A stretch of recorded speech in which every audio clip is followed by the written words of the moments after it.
What up gamers? So finally I was able to drop another video and cover the last two Javelins of Anthem. Well, technically the first two, as these were the first two Javelins we had a chance to see when Anthem was first revealed back in E3 2017. So without further ado, let's get into all the details on the Ranger and Colossus Javelins. If you enjoyed this video, then give it a like and tap fire the subscribe button for future updates. We also have a giveaway going on the channel, so check the link down in the description box below if you want a chance to win a free copy of Battlefield 5, which is out today for early access.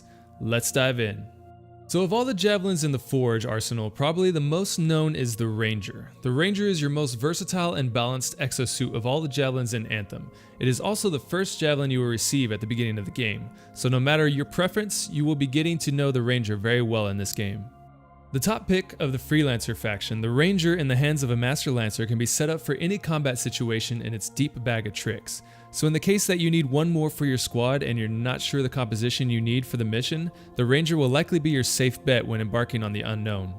Like the Interceptor and Storm Javelins, the Ranger is capable of wielding all weapon types, excluding heavy weapons that are exclusive to the Colossus Javelin, which we'll discuss momentarily. So let's get into the abilities of this versatile beast of a Javelin. As all other exosuits, each Javelin has 3 gear slots. 2 ability gear slots and a support gear slot for each Lancer to utilize. The first ability gear slot for the Ranger houses all of its grenade gear. Originally, the Ranger was to be the only Javelin with grenades, but as we learned recently, the Interceptor does indeed have one in its arsenal, but still not as versatile as the Ranger.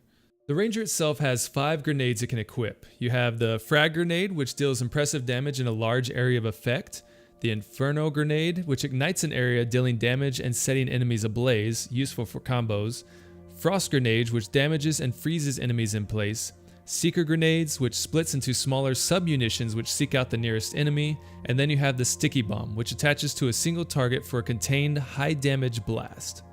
In the second gear slot, we have the Ranger's Assault Launcher gear, which houses the Homing Missile, Energy Pulse, Spark Beam, Venom Darts, and the Blast Missile. The homing missile fires a projectile that seeks out a target for a small area effect explosion. The energy pulse unleashes a blast of pure energy, hitting a single target with an incredible force. Can't wait to see that one. The spark beam fires a sustained beam of energy for continuous damage. Then you have venom darts, which launch a volley of darts that seek out a target for acid damage. And the last one is blast missile, which fires a missile that explodes for area effect damage. Then we have the support gear slot, where the Ranger is able to create special fields that can give your Freelancer squad a tactical advantage in battle. The first ability is called the Bulwark Point, which deploys a spherical field which deflects incoming enemy projectiles, likely similar to the Storm's windscreen. Then you have last Muster Point, which creates a field which increases weapon damage for teammates who enter its radius. Note that previously this ability had been listed as reducing gear cooldown. They gave that ability to the Interceptor and changed the Rangers to more of a DPS build ability. Now the last 2 abilities for every Javelin is their melee and ultimate ability. Remember that these slots are technically gear slots, so we may be able to manipulate these later on in the future expansions of Anthem, but currently they will be locked as it is at launch. So the Ranger wields the Shock Mace as its melee weapon. It is an electrified mace where you can send medically inadvisable amount of voltage through your enemies. It gives a whole new meaning to electric shock therapy. And for the last ability in the Ranger's arsenal, we have its ultimate, called the Multi-Target Missile Battery. When Lancers deploy this ability, the Ranger will rain down a wide swath of precise damage on the battlefield. This ability allows you to target multiple enemies with guided projectiles. Even fast-moving targets will have difficulty escaping this reign of terror once they're honed into the sights of the Ranger. Should be great at taking down mob of scars in your path. And then we come to this Hulk of a machine. Freelancers, I give you the thickest, bulkiest thunder of a Javelin you ever did see. Meet the Colossus. The Colossus is definitely your tank out on the battlefield. Able to wield an arsenal of close proximity and medium range weapons, this Javelin has it all, except maybe speed. But who needs speed when you can shield smash everything in sight? The Colossus houses reinforced armor plating, jet propulsion to get your thick boy Javelin off the ground, and a cannon. So as other Javelins, the Colossus comes with 2 weapon slots. Unlike the other Javelins though, the Colossus can equip heavy weapons in these slots, but it cannot equip the pistol or SMG weapon types. But who needs these puny weapons when you have a Gatling gun? Just a side note, I'm not confirming a Gatling gun, but I'm going to be quite disappointed if there's not a Gatling gun for the Colossus. The Colossus' first gear slot houses its Ordnance Launcher gear. We have 5 abilities. The High Explosive Mortar launches an explosive projectile that deals heavy area of effect damage. The burst mortar, which fires a volley of smaller mortars that spread out to pummel a wider area of effect. Firewall mortar, which fires a specialized mortar round that ignites a wall of flame, heavily damaging the enemies that try to move through it. The lightning coil, which strikes a single random target with an arc of electricity in front of the Colossus, prioritizing targets with status effects. And then last we have the shock coil, which emits a wave of electricity out from the Colossus, damaging all nearby enemies. So you can definitely see here we have kind of these up close personal weapons and also some medium to far range weapons with each javelin.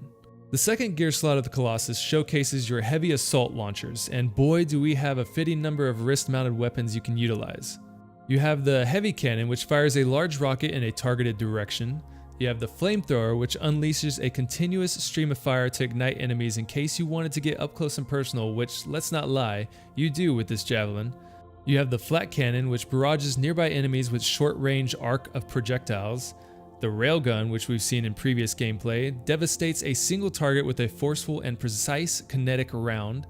And then the acid splitter, which expels an acid projectile to damage enemies.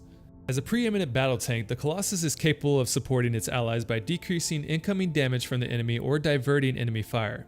This javelin's support abilities are Taunt, which forces all enemies within a certain radius to divert their attacks to the Colossus itself, definitely key when trying to maintain aggro so your squad mates can utilize the DPS of their javelins to take down targets, and then Defector Pulse, which gives all nearby allies a damage resistant buff, key when going in for the final takedown. Now onto its melee ability. Who needs a melee weapon when you're the king of smash? With a massive chassis, the Colossus utilizes the heavy smash when an enemy gets too close for its liking. This is an ability that can be used both in the air and as a hammering melee attack on the ground, so it would be a mistake to get too close to this thick boy.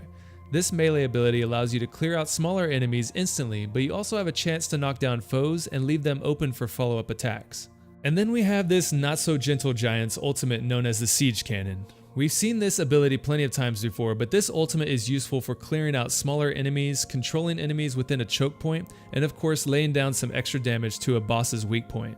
It's also important to note from what we learned during the Paris game stream that there is a timer on the use of this ultimate, so you'll want to be quick in using your 3 shots on your target or targets. And there you have it, gamers, 1 versatile javelin and 1 beast of a metal Hulk. So what's your thoughts on the new abilities? Do you have a javelin main in mind yet? Let me know down in the comments section below. Again, if this video was helpful, drop it a like below, and as usual, I'll have the links of all the javelin information down in the description box below. Don't forget to tap the notification bell after subscribing and keep it locked here at iGame for more intel on Anthem. Till next time, gamers, this is Sir Mav, signing off.